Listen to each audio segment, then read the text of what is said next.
Good day, subscribers, and welcome back to the Contrarian, everybody. Today I'll be talking about my outlook for the stock markets for the coming year, and even right now looking at a lot of the top performers so far this year. It is basically a continuation of where we left off the end of 2023, which shouldn't be surprising in a way.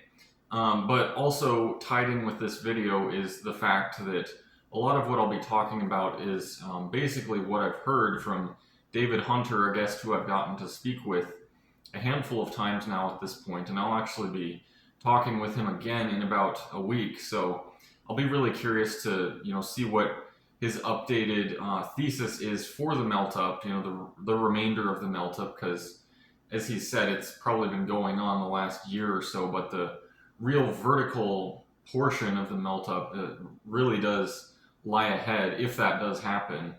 A lot of this is, conjecture. We cannot guarantee any of this happening in this particular way, but Mr. Hunter has pointed out very correctly that when sentiment is so far on one side, in this case, the last several years being very bearish, and then it suddenly, gets proven incorrect, or people have to switch their viewpoints just due to the fact that they've underperformed the market, just by staying out, staying in cash, or they have a fear of missing out. They see all of these top performing stocks and indices perhaps going forward, and they suddenly have to reposition their portfolios, and everything melts up per se. A significant rally takes place in a lot of these major market indices, and their top performers probably continue to perform very well against what fundamentals would typically dictate, because fundamentals right now indicate, and they have for several years now, that the stock market is overvalued. Looking at something like the Buffett indicator, taking the total market cap of the stock market, comparing it to GDP, yes, you would see that the stock market is overvalued, historically overvalued. Does that mean, though, that it's going to correct and revert back to the mean of what it would typically be, at that time?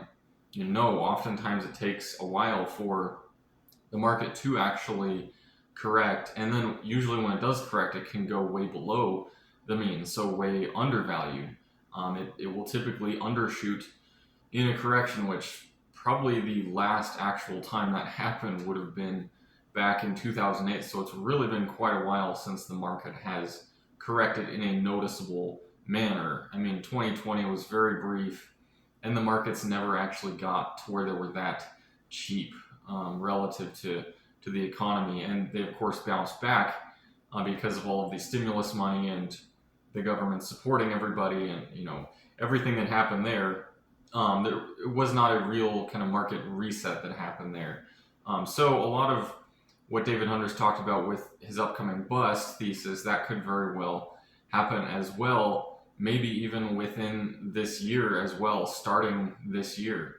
But a lot of what I see right now is, coming out of the end of 2023, we had a pullback. It was very moderate, maybe 3 to 5%, depending on what index you look at. The NASDAQ was a bit more, and small caps had a bit more of a correction than the rest of the indices. But, looking at what stocks are doing right now, it does appear that they are pulling out of that consolidation that they had, that slight pullback that stocks had. And, if David Hunter's thesis is correct, and investor sentiment continues to shift to be bullish, investors start to look to the Fed's easing cycle coming up, and they kind of look, ignore the negative, signs in the economy and everything like that.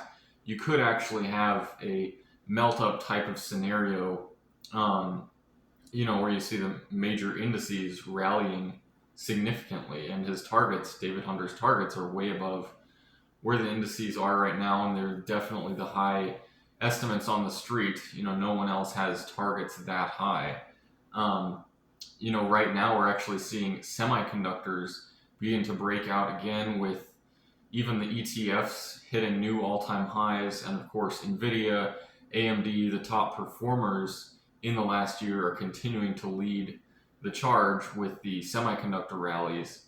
A lot of this does have to do with the fact that AI is kind of the new crypto market, in my opinion.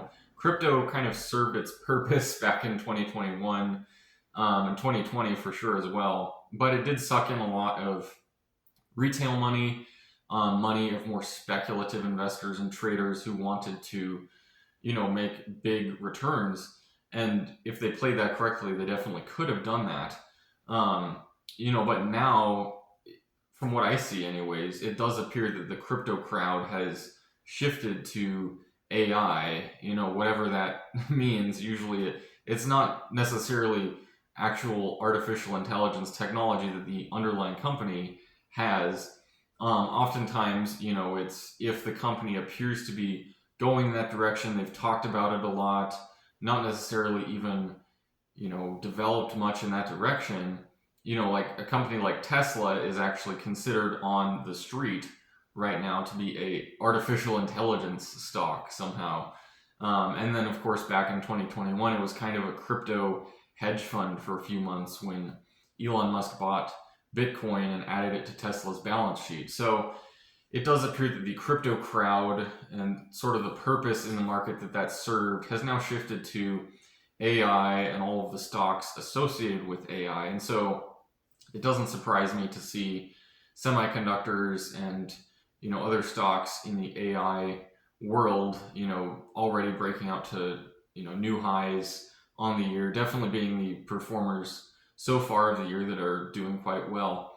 And I guess I don't expect that to necessarily change. During the melt up, you definitely could see, if David Hunter's melt up does begin to play out and actually accelerate from here, you could really see stocks like NVIDIA, AMD, all these other semiconductors, Tesla, whatever other stock gets grouped into artificial intelligence in that narrative, you could definitely see it continue to accelerate to the upside for all of these more fear of missing out, hype-driven stories.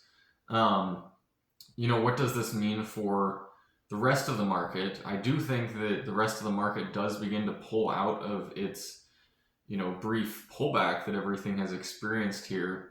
I do also expect for metals to finally, see their time, finally have their time to shine, with gold actually being very close to breaking out as it is right now. I still am short gold, actually. I do expect it to form its bottom here, its kind of last weekly low, before actually breaking out to the upside. So at that point, I definitely will cover that short and go long gold completely. But it has, it's benefited well because the miners have kind of struggled as gold has gone sideways for the last month, which they always do. And then in the real bull leg, the miners really do perform well, which, it's been a painful story being in the gold and silver miners the last 2 years, to say the least, because they've definitely underperformed the metals, but they definitely overperform in the actual bull market that takes place. So, all this being said, I kind of wanted to make this video letting you guys know that I'll be talking with David Hunter in about a week. So if you have any questions you would like for me to ask David Hunter, maybe there's some unique questions that you haven't really heard him address before related to the markets, etc. Leave those in the comment section below. I'll try to get to them and ask him those questions on your behalf. I do expect this to play out, but I cannot guarantee everything or anything in that matter. So just don't take any of this, what I said, to be construed as personalized financial advice. Everything has to be considered in probability in terms of how likely things are actually to happen. While I think it's likely that Mr. Hunter is correct in his thesis, the actual timing of things and whether that actually happens could be way off. So just don't take anything I said as personal financial advice.